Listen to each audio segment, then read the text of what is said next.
चंदन लगाते इसके अंदर 1 इंच अंदर आत्मा होती है और आपका मन होता है और आपके अंदर बुद्धि होती है। मतलब मनुष्य के पास ही, कुत्ते के पास ही चीजें नहीं होती। अच्छा बुरा करने का डिफरेंशिएशन नहीं होता डॉग के पास, पशु के पास नहीं होता। मनुष्य के पास बुद्धि होती है, अकल होती है और जो है इस जिसके पास ये चीजें होती हैं, मतलब 5 तत्व 3 गुण होते हैं और मन बुद्धि होती है, उसको हम क्या कहते हैं? मानव कहते हैं। और जब आप मानव तो है परंतु आप एकात्म मानव नहीं। एकात्म मानव किसको? मानव आखिर आप उपवास क्यों रह रहे हैं? आपके सुख का उद्देश्य क्या है? आप सुखी कैसे रहेंगे? आपका परिवार कैसे सुखी रहेगा? तो जो आपकी ज्ञानेंद्रिय है, मतलब मेरी आंखों को अच्छा लगे ऐसा मैं टीवी देखूं, अच्छा चीज खाने को मिले ऐसा मुझको भोजन मिले, अच्छा सुनने को मिले इसलिए साउंड बॉक्स हो, अच्छे से चल सकूं इसलिए कार हो।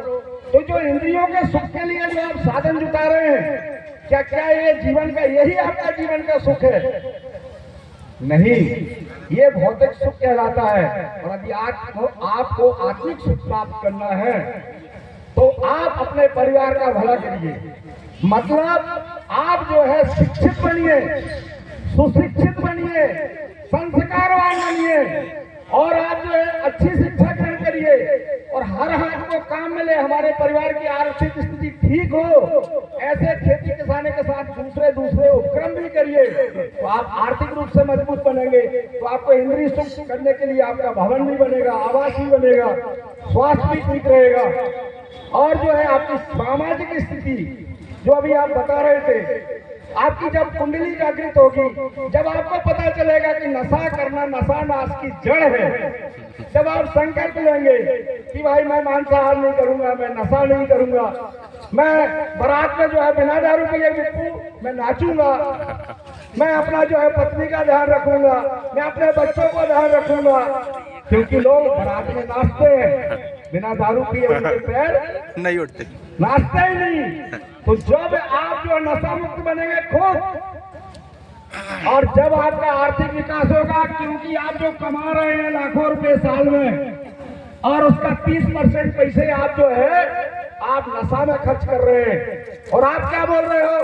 भाई मेरी स्थिति अच्छी नहीं है, मैं अपने बच्चों को नहीं पढ़ा सकता, मैं गरीब आदमी हूँ, समाज मुझको कुछ मदद करे।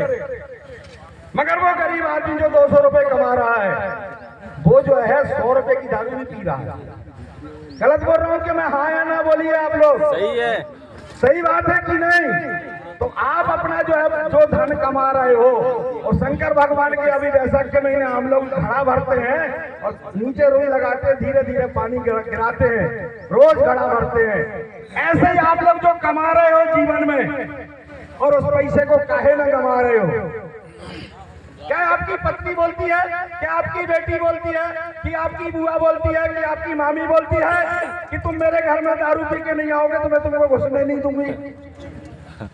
पूछना चाहता हूँ माताओं से, कोई माता है मातृशक्ति पसंद नहीं करती कि उसका घर का बेटा, उसका पति, उसका रिश्तेदार, उसका बहनोई, उसका साला, उसका भांजा दारू पिए। और आप कई लोग तो ऐसे हैं जो पत्नी कमाती है उसको मारते और पीटते हैं दारू पीने के लिए, पैसा नहीं देने के कारण उसको भी परेशान करते हैं। तो ये सबसे बड़ा संकल्प आपको लेना पड़ेगा कि यदि आप नशा मुक्त परिवार हो जाएंगे तो आपका विकास होने लगेगा। और सरकार तो अपना नियम कानून निकालेगी। सरकार के पास ये मुकेश टीचर है, इसको पैसा देने के लिए सरकार के पास क्या एक मद होता है, वो क्या होता है? आबकारी का मद। वो लाइसेंस देता है कि भाई शराब बेचो और शराब से पैसा जो आएगा उसको मास्टर को तनख्वाह देंगे, सरकारी आदमी को तनख्वाह देंगे, उनका राजस्व जोड़ने का तरीका है। तो वो शराब बंद नहीं करेंगे, सरकारें शराब बंद नहीं करेगी। यदि आपको अपने परिवार का आर्थिक, सामाजिक, शैक्षणिक और राजनीतिक विकास करना है तो आपको स्वयं से होके आपको शराब पीना बंद करना पड़ेगा। और ये सब बातें आपको समाज में नहीं बताई जाएंगी। अब आप बोलते हैं कि भाई हम लोधी समाज के आदमी हैं। अभी जोगेंद्र भैया बोल रहे थे आज तो हमारा समाज इतना कमजोर हो गया है, हमारे समाज के लीडर इतने कमजोर हो गए हैं कि एक आदिवासी आदमी का ट्रांसफर नहीं करवा पाते। मेरा समय हो जाए तो बता देना मेरे को, है बंद कर दूंगा बोलना है। और तो दोस्तों मैं आपको बता रहा हूं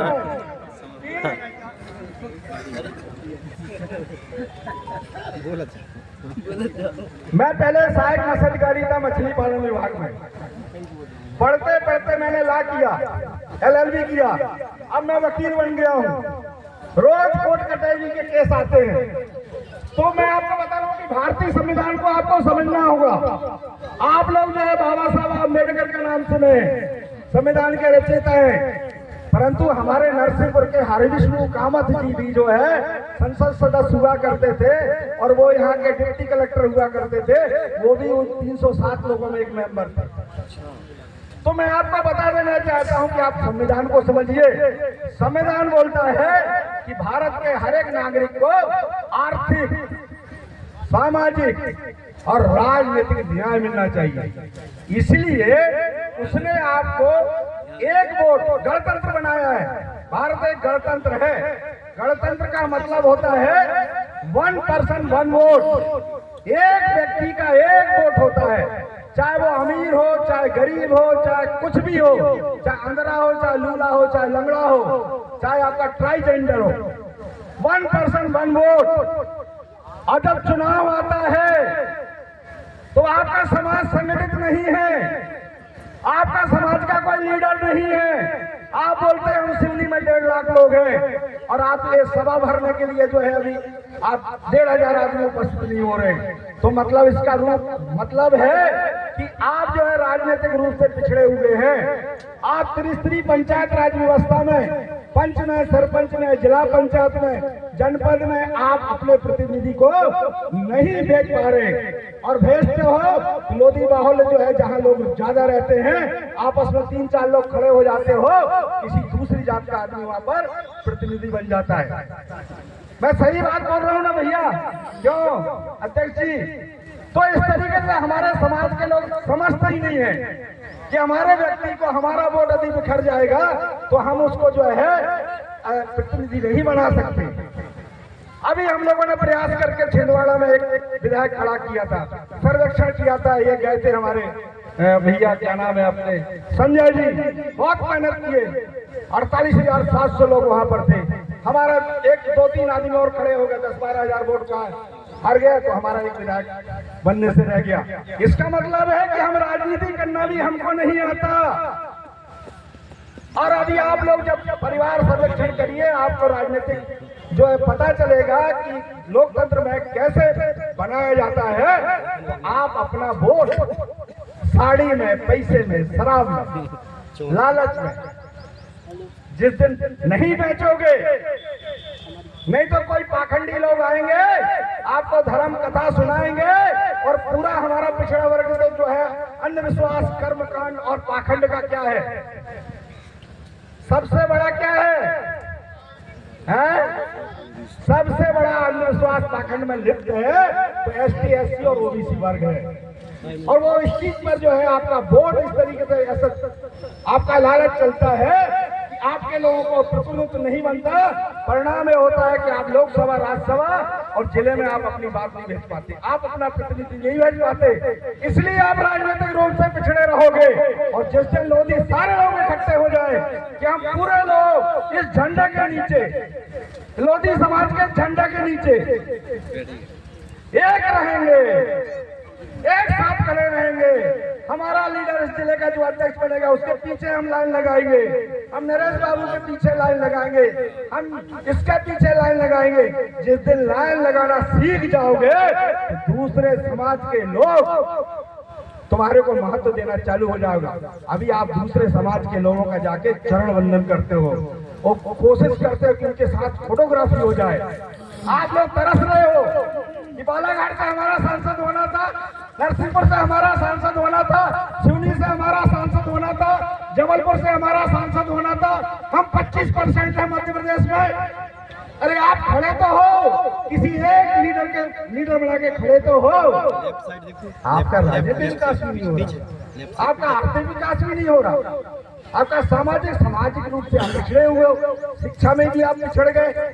हम लोग कोशिश कर रहे हैं नवोदय विद्या ज्ञान और बहुत सारे माध्यम से कि बच्चे लोग उस परीक्षाओं में जाएं। आलोक वाले लोग भी लगे हुए, लक्ष्य वाले भी लगे हैं, अखिल भारतीय लोधी महासभा भी लगी है, सारे सभाएं लगी हुई है। फिर क्या कारण है कि हम शिक्षा में ही पिछड़ रहे हैं? कारण यह है कि हमारी नींव मजबूत नहीं है। हम लोग अभी कहीं इंग्लिश, गणित, विज्ञान और नीचे स्तर पर भी हमारा जो है आपका जो है शिक्षा का जो नींव मजबूत रहेगी तभी हमारे बच्चे आगे बढ़ सकते हैं। ये मुख्य कारण है शिक्षा, और शिक्षा आ गई तो फिर उसको रोक कौन रहा है? हर हाथ को काम क्यों नहीं मिल रहा? आप टेक्निकल एजुकेशन नहीं ले रहे, आप जो गुणवत्ता शिक्षा नहीं ले रहे, आप डॉक्टर इंजीनियर नहीं बना पा रहे। आप लोगों में से कितने लोग जानते हैं कि राष्ट्रीय स्तर के विद्यालय कौन सा है जिसमें ला का पढ़ाई होता है, जिससे पढ़ने से जज बनते हैं? जबलपुर में 2 राष्ट्रीय स्तर के संस्थान है, NIT जो होती है। और आपका जो है ये बिप्पू की भतीजी, किसकी बिप्पू की भतीजी गई है, बच्ची बीमार रहती थी, उसके बाद वो डॉक्टर बनने वाली है। क्यों? ये लोग पढ़े लिखे थे, इसके भाई मिलिट्री में है, समझता था, बहू भी पढ़ी हुई है, डॉक्टर बनी उसने। तो हमको संकल्प लेना होगा, हम लोग संकल्प नहीं ले रहे हैं दोस्तों। और ये जो जोड़ियां बांटती है सरकारें, उससे हमारा डेवलपमेंट नहीं होगा। हमको एजुकेशन के साथ हमको कृषि के अलावा दूसरा भी अपनाना होगा। यदि आपका कोई बड़ा शहर है, लखनऊ है, कहानी है, कितनी हमारी महिलाएं पढ़ी लिखी, कितने हमारा लेडीज गारमेंट में है हमारे खुद के, कितने हमारा जो अन्न उत्पादन हम लोग कर रहे हैं। और आप जो चखना खाते हैं, पैक जो आता है वो क्या आता है? चना आता है, फल्ली आती है, आपका जो है क्या आता है चखना, वो सब पैक होके आता है। हमारे समाज का आदमी जो है पूना में जो है फैक्ट्री बना के रखा है ऐसी मशीनों का। तो मैं बोल रहा हूँ इस धर्म संसद में आप भगवान शंकर के सामने आप लोग जो है शपथ लें, संकल्प करें कि हम लोधी समाज की एकता को बढ़ाएंगे, आपस में भाईचारा रखेंगे, और चाहे किसी भी संगठन का काम हो, हम समाज के आर्थिक, सामाजिक, शैक्षणिक और राजनीतिक विकास के लिए काम करेंगे। हम जो है जब भी आह्वान होगा, चंद्र सिंह मासा बहुत कोशिश करते रहते, वो भी हमारे बड़े भाई हैं नरसिंहपुर के, हम लोग बढ़ जाते हैं। एक संगठन एक जगह का कार्यक्रम रखता है लखनऊ में, वहीं दूसरा संगठन बाजू के गांव में एक संगठन सम्मेलन रख देता है। अरे भाई दूसरे दिन रख लेते, पता नहीं क्यों वो लीडर, टॉप लीडर्स हैं, वो विखंडन की बात करते हैं। तो मध्य प्रदेश को सुधारेगा कौन? कहाँ से आएगा? मुझको अच्छा भी लगता है, मुझको बुरा भी लगता है जब मेरे को बोलता है छत्तीसगढ़ से आए हो। अरे मेरा नरा तो नरसिंहपुर में खड़ा हुआ है, मैं मध्य प्रदेश का हूँ, मैं तो वहाँ चीजें खाने गया हुआ हूँ। हाँ हो गया, मेरे को समय की मर्यादा है, तो मैं आप लोगों से नाराज नहीं हूँ, मैं बहुत खुश हूँ, बहुत अच्छे आप लोग हो। अभी भैया किसके यहाँ बैठे थे हम? वो पटेल साहब, क्या नाम था बिप्पू? धर्मेंद्र सिंह गुमास्ता। धर्मेंद्र गुमास्ता के यहाँ बैठे, उनका लड़का इतना क्वालिफाइड है, इतना बड़ा मकान है। हमने उनको बोला भैया एक मशीन हम दिलवाएंगे, बच्चे को आप पूना भेजिए, और कुछ और भी लोग जाना चाहे तो जाएं, हम काम सिखवाएंगे।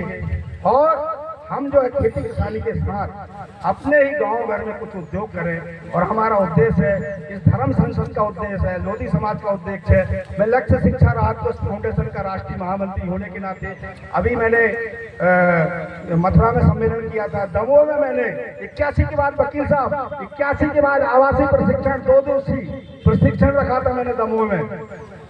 तो उसी के बाद गांव में एक और संगठन ने कार्यक्रम रख लिया था, उसके बाद भी कार्यक्रम संगठन हुआ। तो मुझको बड़ा दुख होता है कि हमारे समाज के लोग, हमारे किसान लोग, हम लोग सब आपस में रिश्तेदार हैं, भाई हैं, किसान हैं, एक ही जाति के हैं, तो हम लोग जो एकता का कम से कम हमको सूत्र तो आना चाहिए। एक आदमी को लीडर मान के हमको आगे बढ़ेंगे तो हमारे समाज का आर्थिक सामाजिक शैक्षणिक विकास होगा। तो एक आदमी है, वो कौन? लोधेश्वर भगवान। इसलिए एक बार मेरे साथ जयकारा लगाइए, सभी महापुरुषों का जयकारा लगाइए। और ये धर्म संसद में शहीद गुलाब सिंह सबसे पहले शहीद होने वाले लोग हैं। आज ये स्वामी केशवानंद जी का राजपुरा धाम में बहुत बड़ा कार्यक्रम हो रहा है भिंड में। और आपका रानी अवंतीबाई आपके क्षेत्र की ही है, मनखेड़ा की है। और आपके जो है स्वामी ब्रह्मानंद जी आपके राठ के हैं, बहुत बड़ा महाविद्यालय है। और ये हृदय साई जी हमारे नरसिंहपुर के ही रहे, ये राजा रहे।